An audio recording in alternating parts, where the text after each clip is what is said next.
Okay,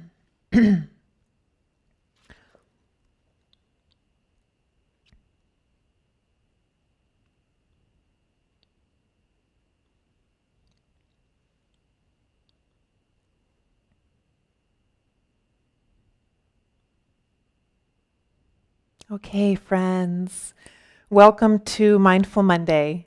This is our third installment of Mindful Holidays. We'll be halfway through the series after tonight.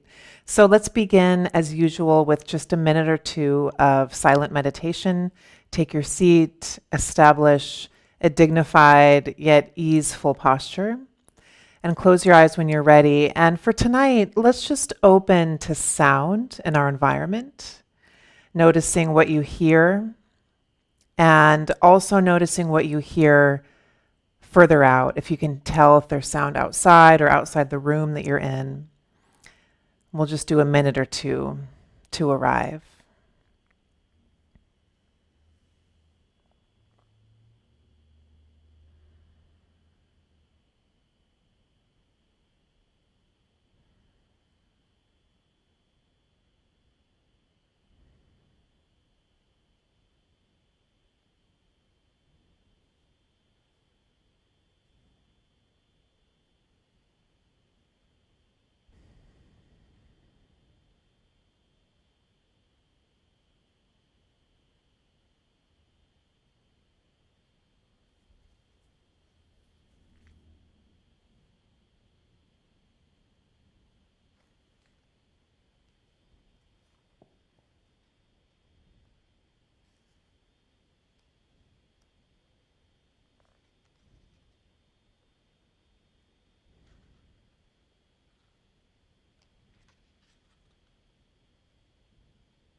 I invite you to take a deep breath in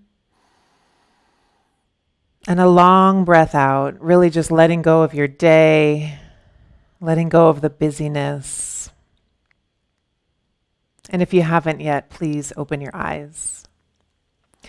So tonight, the topic for our class is on the ways we leave, really meaning the ways we leave ourselves. In talking with fellow practitioners, with some of you, with colleagues and friends, I just want to start out by saying that the struggle between really knowing how precious family can be and the reality that it can also be one of the most challenging environments that some of us have, that's a hard place to sit. Right? On one hand, we have this preciousness that especially the older generations than us aren't going to be around forever, you know? And then we have this time together coming up. Some of us get to see family this holiday, some of us don't. But whatever your scenario is, it's safe to say there's also an element of friction because family is family. You know, it's different than friends. It's different than a lot of other scenarios that we sometimes choose to be in and the people that we choose to be around. And so tonight is about how can we bring a little more harmony into a family situation. And for you tonight, it might not be about family. You might not have that experience at all.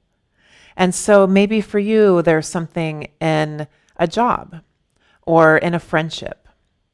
Maybe for you tonight, it's something at school, you know, some kind of environment where you are around people and where there's a challenging person or a challenging group of people in that environment. So know that if I speak to family, know that you can take this much more broad than that. We can take these teachings and adapt it to our own specific details. To any relationship, this could apply. And so tonight, as I mentioned, we're talking about the ways in which we leave ourselves and how we check out. That's another way to say that. Like, how do we check out physically? how do we check out emotionally? How do we check out mentally or even spiritually? And I want us to get to a point where we can get really granular with this and really specific. And if we determine one way that we check out in one situation and then the action that follows, that's a huge deal. Okay, so we're just going to get really detailed and maybe look at one situation for you tonight. So for a moment, I'd like us to explore, before we go any further, this concept. And I would like you to place your hand either on your chest or your belly, but place a hand on your body with a firm but loving touch. Really feel the weight of your hand, like your hand is telling you, I've got you. I've got you. I'm here. And I'd like you to reflect before we go any further on a person or a group of people, some kind of dynamic that's most challenging for you. It's the most challenging person or group of people for you to be around. Notice if there is any kind of shame coming up for you already as you name this. No, that's completely normal, and it is completely okay to both love somebody so much and be so challenged by them so much. Both things can exist, and it's okay. So when you're around this person or this group of people, this dynamic, what happens for you physically? How do you feel? What happens for you emotionally?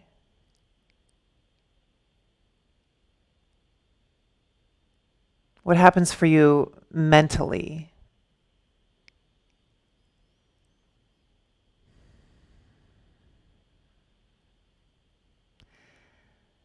And what I want you to start to open to is really the investigation of, okay, these are the things that happen to me physically, emotionally, mentally. And then this is the action I take based off that discomfort. Examples.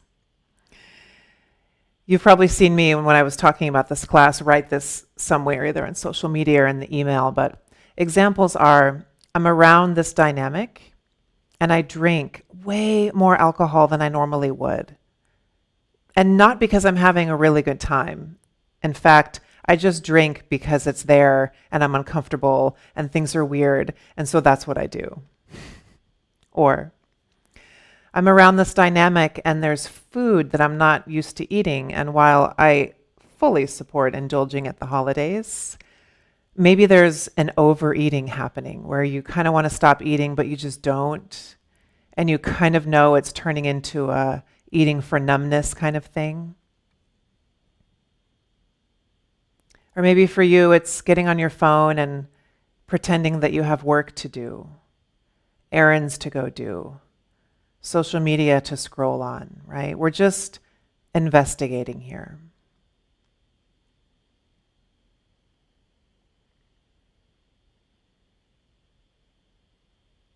Okay, if you haven't yet, I encourage you or invite you to open your eyes now.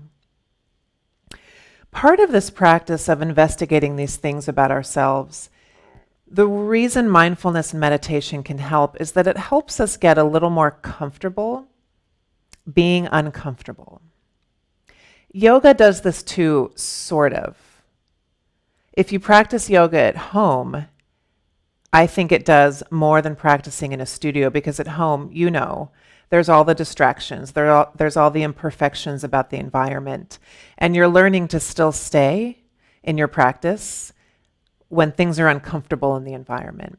Meditation definitely is a practice on staying present and staying close to self in discomfort. It doesn't mean that we don't say anything or take action. None of that is true, right? But it does mean that can we be in a situation that we don't fully love, temporarily, it's all temporary, without completely leaving ourselves, right? That's the idea of getting a little more comfortable in discomfort. Here in the United States, we spend so much of our lives making sure we have a life of comfort. We do that here in this country a lot more than a lot of other countries. We really grasp onto the things that make our lives very comfortable. We get very attached to them. We get very mad when they break or they don't show up or they don't work, right?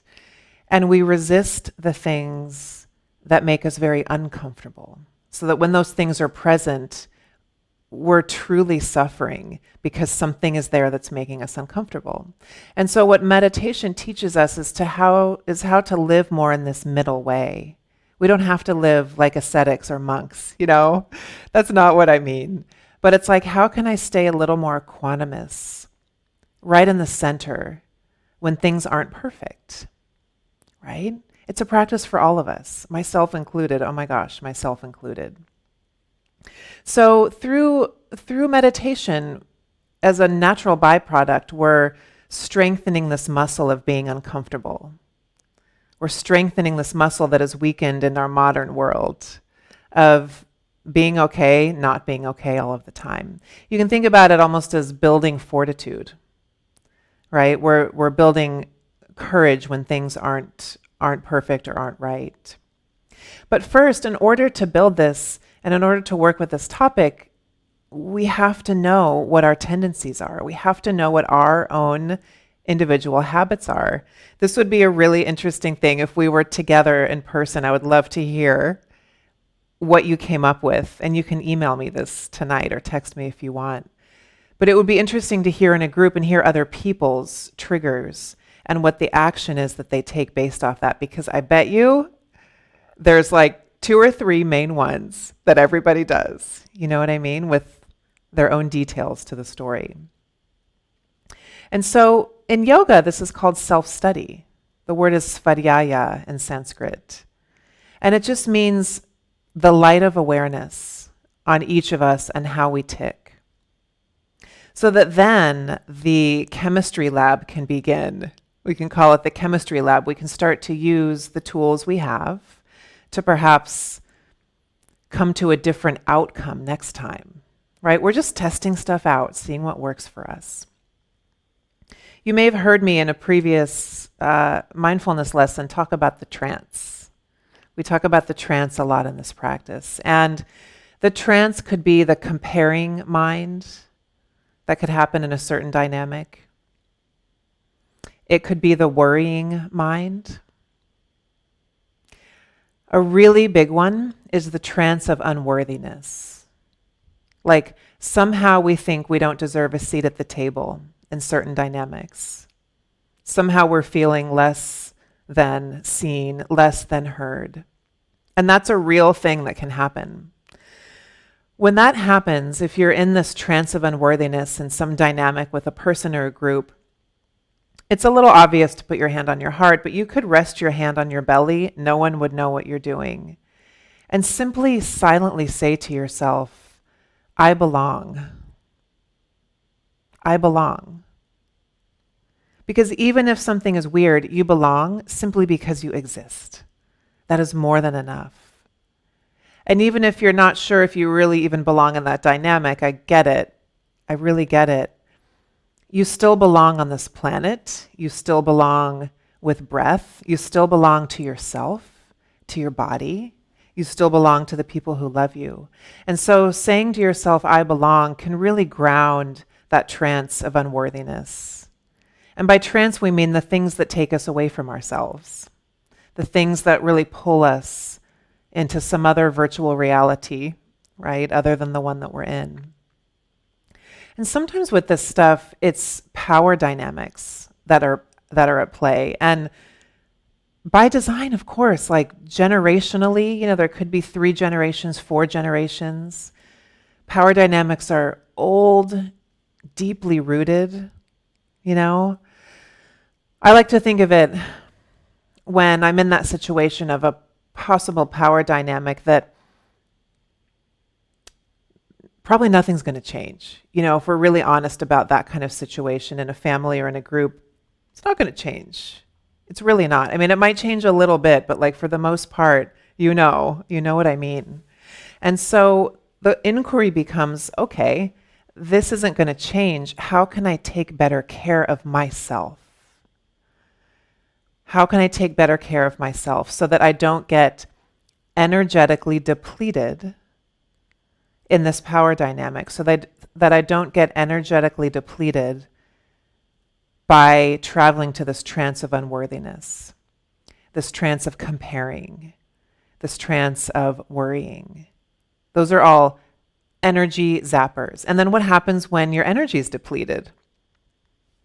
You have less resolve, you care less, you reach for the second bottle of wine or the fifth cupcake, or you reach for your phone because you just don't have the energy to do anything else. And then you've left yourself, right? So it starts somewhere, and we can see how it starts to trickle down to this action that probably isn't supporting how we would like to feel in that moment. It's really, really detailed, but like kind of simple to follow that path, isn't it? It's really interesting. And so it can be as simple as, can I feel my seat on the cushion? If you're sitting on the couch, right? Can I feel my feet on the ground? Can I send my eyes outside? Look out a window, let my mind expand to a broader perspective? Just getting your eyes outside on green, or even opening your ears to sound, you are getting a perspective that's broader than the physical environment that you're in. And that can change everything about how you feel. You've essentially, in that moment, taken your own power back. Nothing in your environment has changed, but you have used a mindfulness tool to stay with yourself, to stay steady inside. While we want to be present in that room or in that situation, right? That's the main goal, is to be present in our lives. Number one, before being present, is actually taking care of our needs in that room so that we can be present. It's hard to be present when we're not first checking in and caring for self. So we do this first, and then we can open our awareness to what's going on. So our practice tonight, my mentor, Dawn, this is coming from her. The practice is called All the Feels, which I love. So I had to give her credit for this practice. And it's a way of sensitizing ourselves to how we're interpreting things around us. The practice is pretty simple, and it'll help you kind of work that muscle of, is this sound, is this thought, is this person pleasant, unpleasant, or neutral for me? Because if it's unpleasant, then you can start to trace what your actions are as a result of that. So go ahead and readjust your seat if you need to. I invite you to close your eyes. Sit tall and upright, yet comfortable and at ease. Both things are true.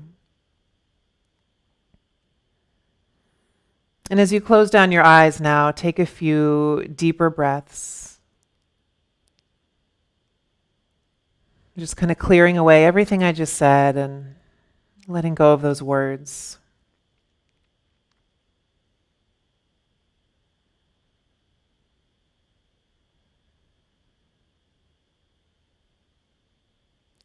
And then notice if there's any obvious tension in the body that you can release.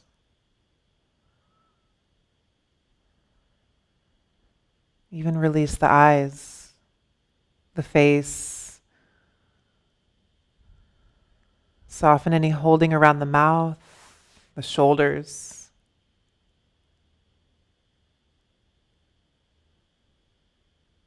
And then let the belly be soft. Let the breath be natural.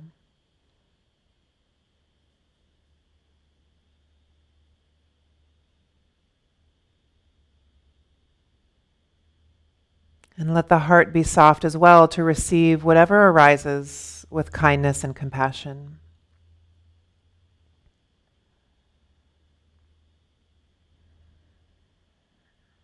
So I'll give you the choice of two anchors tonight. One is breath, letting breath be the thing that you return to again and again. Two is the weight of your seat on the chair or on the cushion, that sense of gravity, that sense of grounding.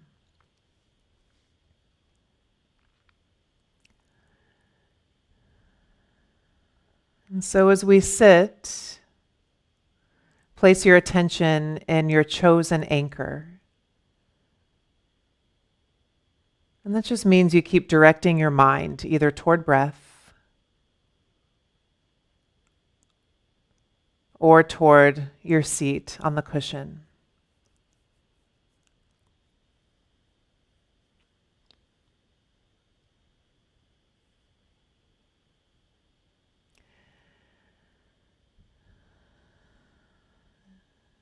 And when a sound or a feeling or a thought grabs your attention, notice if you have any subtle reaction to it.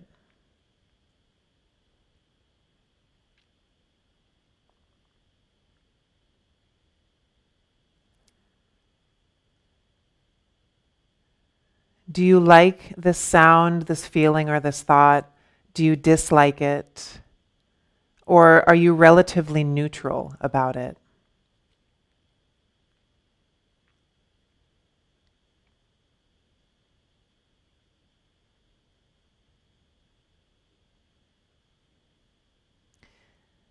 Whatever you label this sound, feeling, or thought, notice how that lands in your body. If it's something that you don't like, can you feel that somewhere? If it's something neutral, does it feel spacey or boring or clear? And even if you like it, is there a sense of wanting or gripping?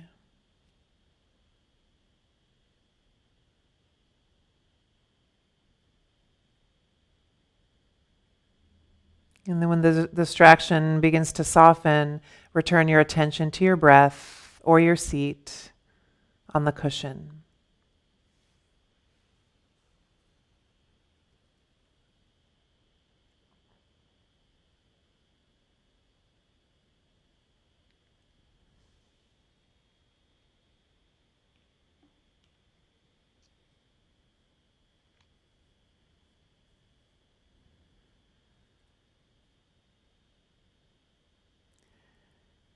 Keep turning mind toward breath or toward your base.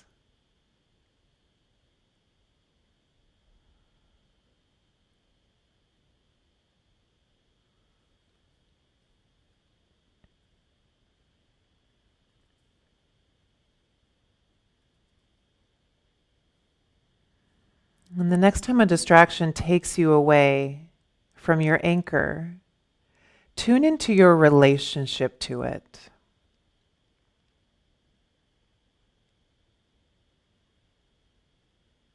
Your relationship to that distraction might give you a hint into whether you find it pleasant, unpleasant, or neutral.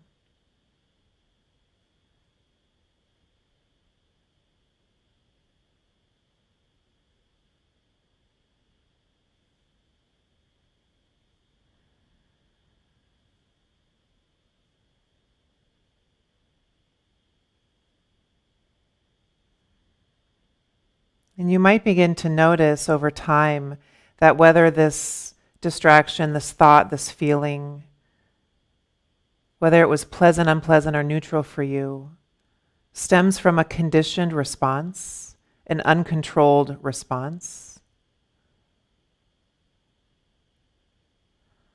something that's probably deeply embedded, habitual.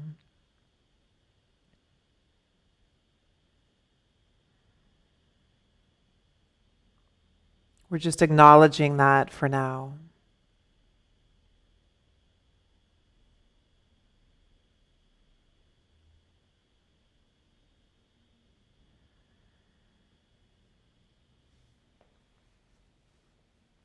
Please turn your mind back toward your anchor of choice, breath and body or seat on cushion.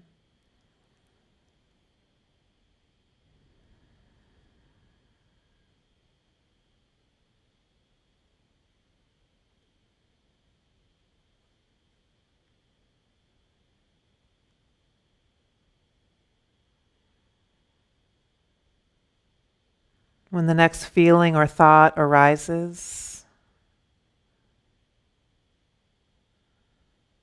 Notice your relationship to that feeling or that thought.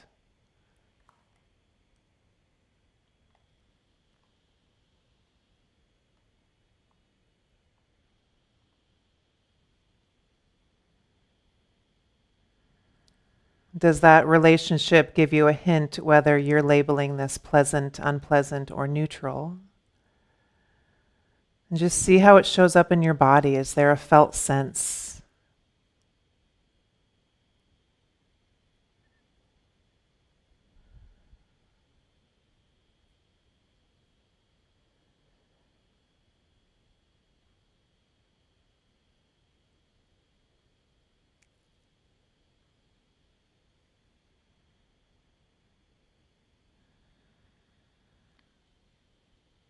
I'm going to give you a few minutes to practice this on your own silently. You don't need to produce these feelings or thoughts. Enough happen on their own, as you know. You're just trying to notice. Just trying to notice this play of thought in the mind, and then labeling pleasant, unpleasant, or neutral.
This pleasant, unpleasant, and neutral practice is called feeling tones. And the idea is that every thought, every emotion, every sound, everything we see has a feeling tone that we categorize instantly without realizing it in our mind.